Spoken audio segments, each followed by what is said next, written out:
ఈరోజు నీట్ ఎగ్జామ్లో జరిగినటువంటి అవకతవకల పట్ల మేము కేంద్ర ప్రభుత్వానికి ఒకటే డిమాండ్ చేస్తున్నాం. ఎందుకంటే ఎంబీబీఎస్ చదవాలంటే ఇప్పుడు ఇంటర్మీడియట్ మార్కులను ఆధారంగా పెట్టుకొని సీట్లు కేటాయించాలనేది ప్రధానమైనటువంటి డిమాండ్. రెండవది వచ్చేసి ఇప్పటికీ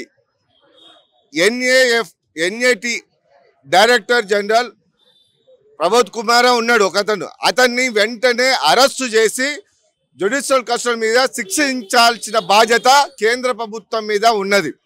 మూడో డిమాండ్, ఏ రాష్ట్రానికి ఆ రాష్ట్రానికి ఎగ్జామ్ పెట్టుకునే విధంగా ఇప్పుడు ఎందుకంటే కేంద్రంలో పెట్టడం వల్ల వాళ్ళు ప్రైవేట్ ఏజెన్సీలకు ఇవ్వడం వల్ల కొన్ని రాష్ట్రాలు 3 లక్షల నుంచి 30 లక్షల వరకు పిల్లల జీవితాలతో చెలగాటమాడడానికి పేపర్ లీకేజ్ అనేది చేసి ఇలా ఎన్నో విద్యార్థులకు కష్టపడి చదువుకున్నటువంటి విద్యార్థులకు ఎన్నో అవకతవకలు జరుగుతున్నాయి.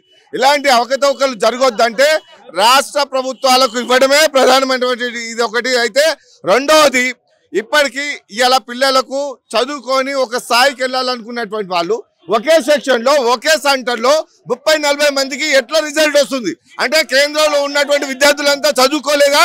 అంటే అన్ని రాష్ట్రాల్లో ఉన్నటువంటి విద్యార్థులు ఎంబీబీఎస్కి ప్రిపేర్ కాలేదా? లక్షల రూపాయలు వెచ్చించి సంవత్సరాల కొద్దిగా వాళ్ళు కోచింగ్ తీసుకొని ఇవాళ అన్ని అవకతవకలకు పాల్పడితే వాళ్ళ జీవితాలతో చెలగటమాడితే బిడ్డ ఖబర్దార్. నేను కేంద్ర మంత్రులను అదేవిధంగా ప్రధానమంత్రి గారు కూడా ఒకటే డిమాండ్ చేస్తున్నా, మీరు ప్రజలను ఉద్దేశించి ప్రజల పక్షాన, నిరుద్యోగుల పక్షాన, విద్యార్థుల పక్షాన ఉండకపోతే మీకు పుట్టగతులు ఉండకుండా రాష్ట్రాలలో తిరగనీయకుండా అడ్డుకోవడానికి సిద్ధపడతామని చెప్పి డిమాండ్ చేస్తున్నాం. ఇది మొత్తం మీద బీసీ సంక్షేమం సంబంధించిన నాయకులంతా కూడా ఈ ప్రధానంగా నీట్ నిరసన ర్యాలీలో పాల్గొన్నటువంటి సిచ్యువేషన్ చూస్తా ఉన్నాము. రాజ్యసభ సభ్యులు ఎంపీ ఆర్ కృష్ణయ్యతో పాటు బీసీ సంఘం విద్యార్థి నాయకులు, బీసీ సంఘం నాయకులంతా కూడా విద్యార్థులతో సహా అటు కిషన్ రెడ్డి ఇంటి ముట్టడికి కావచ్చు ఇంకా పెద్ద ఎత్తున నిరసన వ్యక్తం చేస్తా ఉన్నారు. వి వాంట్ జస్టిస్ అంటున్నటువంటి నినాదాలతో పెద్ద ఎత్తున నిరసన వ్యక్తం చేస్తున్నటువంటి సిచ్యువేషన్ మనం చూస్తా ఉన్నాము. సో ఈ నేపథ్యంలో పోలీసులంతా కూడా భారీ బందోబస్తును ఏర్పాటు చేశారు. కిషన్ రెడ్డి గారి నివాస ముట్టడికి అనుమతి లేదంటూ అటువైపుగా వెళ్లకుండా పోలీసులు కూడా అడ్డుకునేటువంటి ప్రయత్నం చేస్తారు. ఒక్కసారిగా చూడవచ్చు పోలీసులంతా కూడా వీళ్ళను అడ్డుకునే ప్రయత్నం చేస్తారు. ఉదయమే చూసినాము, ఇప్పటికే ఎన్ఎస్యూఐకి సంబంధించినటువంటి ఎమ్మెల్సీ బల్మూర్ వెంకట్ కావచ్చు, అదేవిధంగా విద్యార్థి సంఘ నాయకులంతా కూడా కేంద్ర మంత్రి కిషన్ రెడ్డి గారి నివాసం వద్ద కేంద్ర మంత్రి కిషన్ రెడ్డి గారి నివాసం ముట్టడికి ప్రయత్నం చేశారు. సో ఈ నేపథ్యం వాళ్ళని అరెస్ట్ చేసినటువంటి సిచ్యువేషన్ మనం చూసినాం.